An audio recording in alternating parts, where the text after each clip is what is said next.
Hello and good morning, everybody. It's me, Julian. Today I would like to propose that we engage in a close reading of Alenka Zupančič's book, The Ethics of the Real.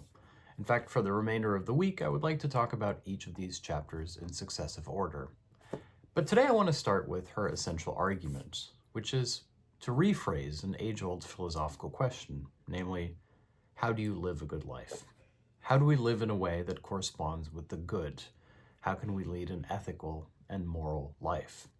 That is essentially Zupančič's question in this book, and her goal is to outline what she calls a conceptual framework for an ethics, which refuses to be an ethics based on the discourse of the master. And that's what I'm going to try to explain here in simple terms, and hopefully this can be helpful to you, either in your own study and learning, or perhaps more generally in your life and your contemplations on how to live well. First of all, thank you to everybody watching today, and if you'd like to download my ebooks as well as my lectures and private seminars, please do consider becoming a patron.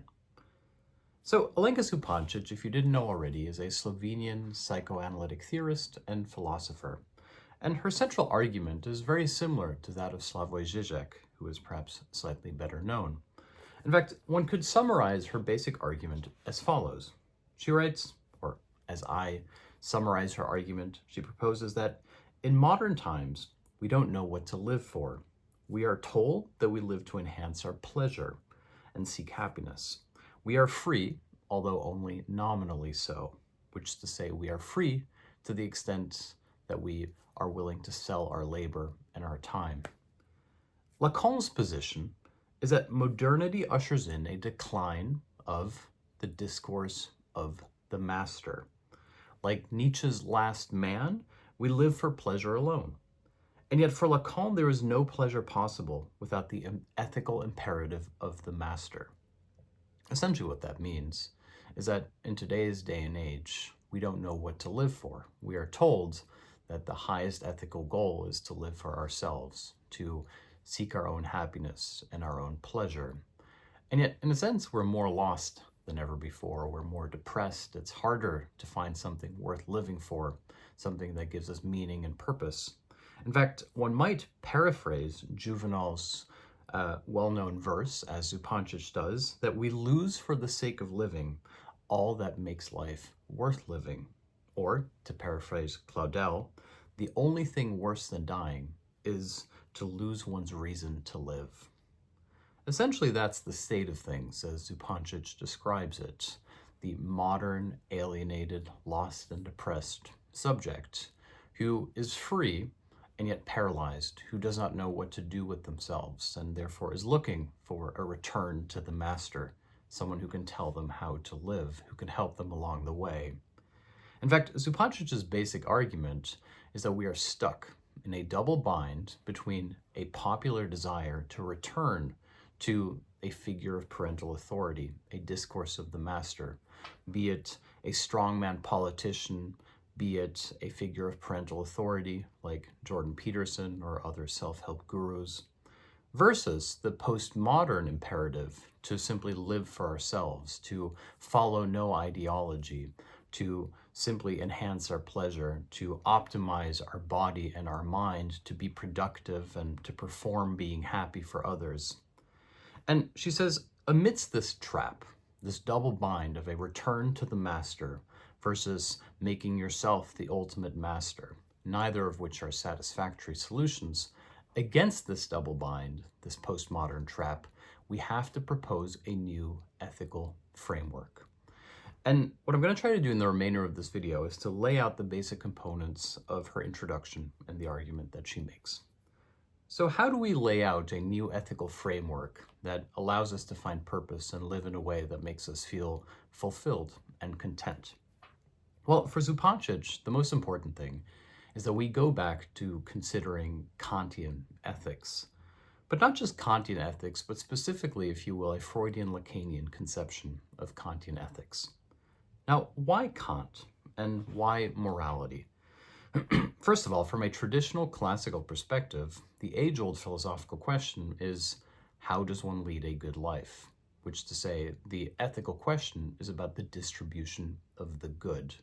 What does it mean to act in a way that is good, and thereby to create a world that is a reflection of the good? Morality is here usually seen as the possibility or the obligation of the individual subject to live in accordance with the good. Essentially, it's a reified version of the discourse of the master, which is to say that a good life is to follow sacred or natural laws, and if you live in correspondence with them, you will lead a good life. In fact, this is part of the contemporary popular desire for a return to the master when it comes in the guise of saying that we are unhappy because we no longer live in harmony with nature, etc. Here we essentially personify nature in a classicist sense. However, Zupančič argues that Kant stages a break with traditional ethics. The Kantian ethical framework doesn't focus on ethics as about the distribution of the good or the possibility or the imperative of acting in correspondence with the good. Instead, Kant inverses the ethical framework by emphasizing the impossible. In fact, from a strictly Kantian perspective, morality is the demand for the impossible. This works on two levels. On one level, we don't really know what the master wants from us.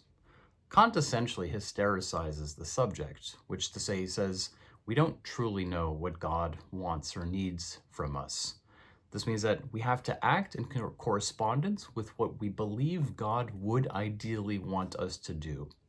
This is a strictly speaking theological problem, of course, but Kant also applies this to ethics and morality in general.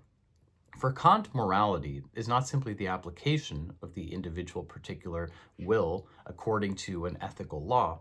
Instead, ethics is that which confronts us with an impossible decision by which our very impossibility of knowing how to act confronts us with the moral. Or to put that a little bit less densely, Kant essentially argues that morality is when we don't know how to act, when we are confronted with an impossible choice that reflects back onto us not only the precarity of our own ethical positions and maxims, but precisely it forces us to make a radically subjective, free decision as to how to act.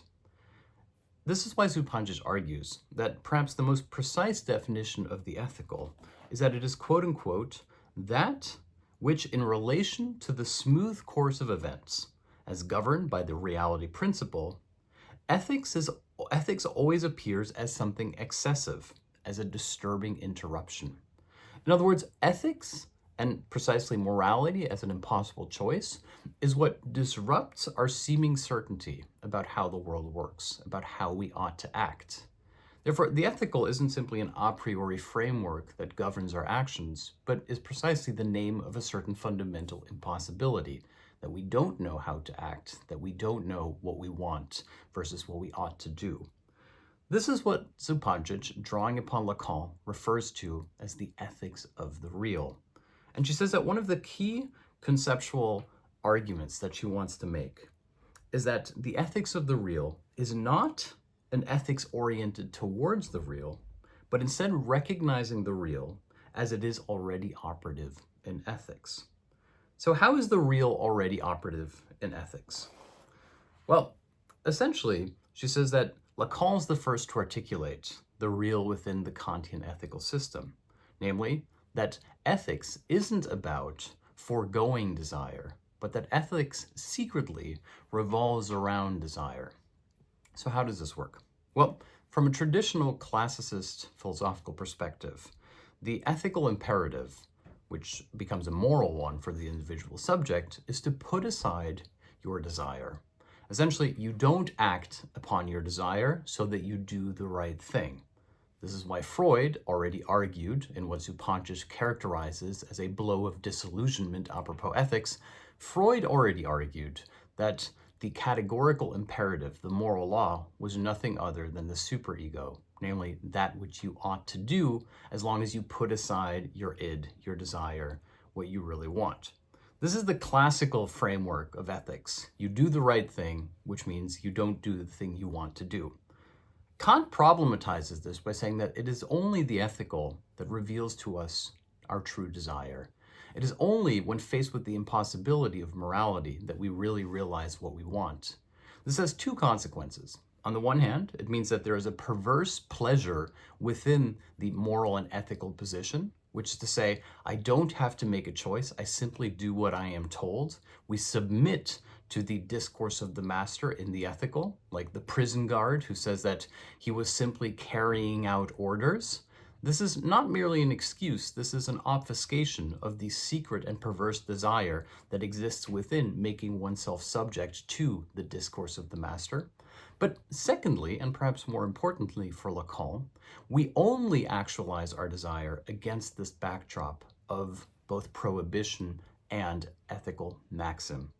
An example that I like to use is from the Batman movie, The Dark Knight, in which Batman faces an impossible choice.